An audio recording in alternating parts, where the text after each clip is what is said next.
manje ngizodlala umthandeni ntambama mangizi ngoma emnandi ngizoyidlala mina umuntu ongcono ngiblock Skinkili umnikazi ka life ngeke ngamuze kuphikisa ama uthweni album awukakayilaleli waphika wazi wama ngesihluthu namanje ngilaleli level manje ingoma yodwa thini ngazancane ethini one more time ngizwe nakhona ukuproma ngidlala ngalalela uthi thini Skinkili wancoma ingoma ayifuni album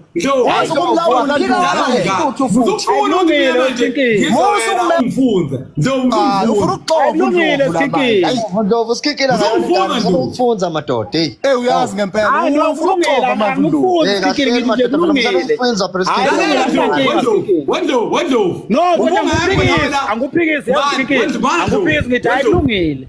ubungekho la bakho mntaka baba siyabingelela umuntu uyenziwa ilona isithutha senkundla majikele eshobeni umama lo ngichazile ngoba ngithinta eqolo ngeyinqeseqolo umqaqanizwe engqwele emaqhumeni aleshumi izivumvumu sothando lasefoso lasoba ngasamadoda mzukwane idibene phezulu ibhikili maqede zamnyama ithupha kubafokazana yisi isifuso sohudo bese inganeni umkhombandlela okuselapha ekhaya ngembobo kwakhiye bathi uqokelela umqomelo iso lethi isithutha esilapha lebhanyazi le-TV njengamanje Utomdala ngishaya namhlanje ngento ekhulunywa abalandeli kuxhumana bafisa ukuthola ukuthi kwenzakalani qhawula kithi bafisa ukubona ukhona emcibini akhuzana kwaMpongose 15 year celebration lapha eCanterbury City mhlambe kuwena bhuti omdala bukulindele na ukuthi mhlambe ngathola ikhona uma uyafisa na ukuba khona emcibini akhuzana kwaMpongose ukuba celebrate uthinta indaba enkulu lapha kodwa ke okubalekile nje uma mhlawumbe umuntu angakukhuluma engicabanga ukuthi mina njengomuntu yenziwe nje engicabanga ukuthi umuntu osuke ebambe iqhaza kwi-career yami leyo umculo ngiyenza noma bethi uyahlanya noma bethi ucosha amaphepha engicabanga ukuthi kubalekile ukuthi esondele eduze kwami ngokwami kodwa okubalekile futhi umuntu angakudlulisa nje ukuthi phela akumele sizonje umuntu futhi akekho umuntu okumele simbuke kabi ngoba phela inhliziyo yomuntu phela idle kuthandayo uma ngabe mhlawumbe umhleli womcimbi noma bekuthiwa umculi owawusebenze naye kangakanani wabamba iqhaza kangakanani ukuze akhule abe yilento akayiyona namhlanje ungalali uhanjwa nje kuzanywa kuzatshalazwa inzima kakhulu ke indlela yemculweni kodwa lokho akusho ukuthi bese khona ngesibhamu ukuthi hayi mbiza ubani lokho kusuka enhliziyweni yomuntu uma ngabe ngasiboneni isidingo sokuthi ube khona akumele wena ukuphoqa lokho futhi ngifisa ukubancenga abantu ngibacele ngizwile kuthiwa inkundleni zokuxhumana kuyakhulunywa kakhulu nakuwe nami ngisematasa lapha ngishaya ama-private tour lapha ama-private tour ngiyahla ngenyuka isikhathi sokungena ey'nkundleni zokuxhumana ke ngifunde nje kahle akaze ngisithobe but njengoba uyibeka uwemfo kambatha ngicabanga ukuthi mina into ebaluleke kakhulu inhliziyo yomuntu ukuthi indlela okhesuke ithanda ngaleso sikhathi uma ubona wena asikho isidingo somuntu wasuka naye phansi uzogcine unegama akekho umuntu onelungelo lokuphoqa mntaka baba ukuthi wena ukubone lokho ngoba phela sibona ngendlela engafani kanti futhi senza into esiyithandayo ngesikhathi esisithandayo iloko nje ngakubeka ngibancenga abantu ukuthi hayi abayiyeke inkulumo noma beyithini ekugcineni kosuku ngeke beyiguqule inhliziyo yomuntu indlela eyiyo umuntu uzalwa nenhliziyo yakhe aphinde futhi ayiveze nakubantu inhliziyo yakhe ukuthi cha mina ngumuntu onenhliziyo nje asikho isidingo sokuthi ufune ukuguqula umuntu ngoba nami ngeke ngize ngishintshe futhi ayikho into engashiwo umuntu ukuze mhlawumbe ngiguquke kubene lo muntu wenziwe nguyena ngilo muntu wenziwa nje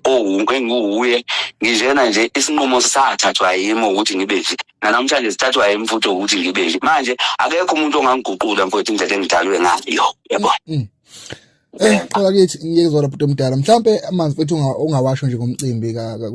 kakhuzana kwaMpongose celebration mhlambe ungathini ngawo nje ukuthi ugoqa mfowethu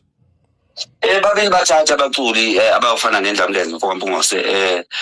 iNdlamlenze insizweni iNdlamlenze futhi naseyintombini ngithi babili bathatha ngani na sasebenza kakhulu sasebenza mfowethu kangangokuba nanokucijeka komqondo kwajula khona ekutheni umqondo wethu masiyicije njengoba sisebenza uyokhumbula ukuthi safika thina i-challenge yayisenkulu kakhulu salwa sazabalazi igama laphuma nayilento elaba yiyo bekhona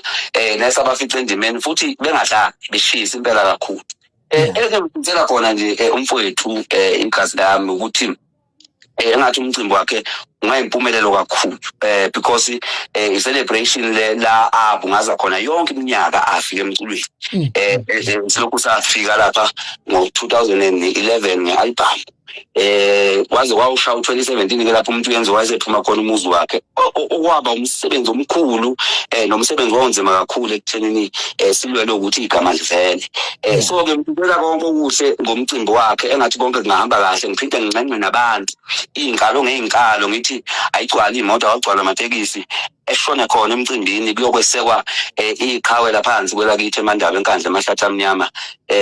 kuhanjwe lapha nakuyophakanyiswa igama lakithi enkandla ngoba nami lento iyangithinta njengoba ngiwasenkandla ngale kokuthi nje ngumuntu yenziwa njengoba ngiwasenkandla ingeyami nami lento ingiyabo bonke abantu basenkandla sithi nje baphume ngomningi abantu ingalo zonkana beyoseka idlamlenze laphana kuyothiwa 15 years celebration la kuyogujwa khona eminyaka ngama-15 kwasungulwa leli gama likaKhuzani. So ke nje ngithi okuhle kodwa engathi nje noNkulunkulu engabasibeka abantu beseyindleleni beyakhona befike bephephile futhi bephinde futhi bebuye bephephile. Sibabongele futhi nabaculi abathe bathola ithuba. Uyabona kuyithuba elingayizivele leli ukuthi beyogubha iminyaka e15 indlamlenze yaqaya ngene emculweni uKhuzani yaqala emculweni kuyinto enkulu kabi leyo mfowethu siyakubonga kakhulu siyambongela naye kuningi esikubonayo ekwenza phambi kwamehlo ethu sibuka siyambongela nje kakhulu eminingi imlando yayiqopha phambi kwamehlo ethu sibona siyambongela nje kakhulu sithi aqhubekele phambili sithi unywele olude ndlamlenze unywele olude mfokaMpungosi Bhuti omdala ayuqedile mfowethu ngabe ngidlala ngama ngithi nombuzo omunye nginawo cha sengiqoqa bhuti omdala umbuzo ogcine nginawo abantu eMaskandi bayabuza ukuthi umuntu yenziwa ukhipha nini lo mbuzo ubheke qho kuwena ya umuntu yenziwa usemalungiselweni e-album njengamanje ngikhuluma nje ngisuka e-studio ngithe angihloniphe ithuba noma engitholayo ukuthi ngikhulume nawe ngizame nje ukuthi ngimeceleni sikhulume ngale ndaba ngise-studio but i-date ngicela ukuyimemezela ikakhulukazi mhlambe emva komcimbi noma ngawo umcimbi lo ongomhla ka5 uzokhumbula ukuthi ngomhla ka5 April sithi a night with umuntu yenziwa live in Johannesburg New Doorfontein lapha eMoonlight Bar Bait Street yebo sobe sikhona nje sidudulana ngengoma ngoba kuthiwa a night with umuntu yenziwa ungena ngo200 wakho esangweni lapho kuzobe ngena khona ungena ngo200 nje uyijabulisa ngomculo omnandi kakhulu sithi nje ubusuku nomuntu yenziwa a night with umuntu yenziwa live in Johannesburg lapho ke mhlambe engakwazi ukuthi ngidedele khona usuku la ngizodedela khona ialbum yabantu ngoba iyakhomba wena Bhanyazile Mfokambathi iyakhomba ukuthi uMthiya isiyidemand ngalendlela ebile wona Sonjekazi ngoba abantu noma ngathi ngithini bavele bethi hayi sifuna ialbum so ke mind isiyidemand kufanele ukuthi abantu kubanikeze ngiphekwazi ngisezinhlelweni zakho nje ukuthi ngibalungisele ialbum yabo bazoyithola futhi kiwo lo nyaka ukuthi ninike usuku exact ngicela befike ngomhla ka5 ngizomemezela ngalimemezela usuku laphana emcimbini laphana ku-Bait Street eNew Doorfontein so besithi a night with umuntu yenziwa isilungu a night with umuntu yenziwa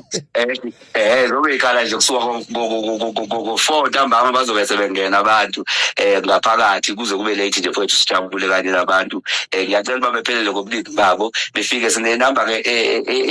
eziningi ezithembisayo ukuthi ziyeza siyacela ke nje nabanye baqinisekise ukuthi bazofika ukuze sizokwazi ukuthi sihlele nendawo la bazopaka khona imoto ne-security ezobagadela imoto ezobikhona abazobakadela imoto bazofika nje kujatshulwe ngendlela eyisimanga mhlanga ba siyathokoza ngiyabonga bhuti omdala ngiyabonga siyabonga kakhulu kanza wethu besikhuluma naye umuntu yenziwe basho mnandi ebhemeni sithoze kuMajele Eshobeni cha bechaza nje ukuthi ke njengoba inkulumo ekhona ukuthi uxhumana yena ucabanga kanjani umfisa kanjani kodwa ke sikhuluma kakhulu ke uyizwela inkulumo kwakho bekhaya ukuthi ucofa subscribe comment ulike ushare ukhulumayo umuntu eBhanyazile Mbatha danko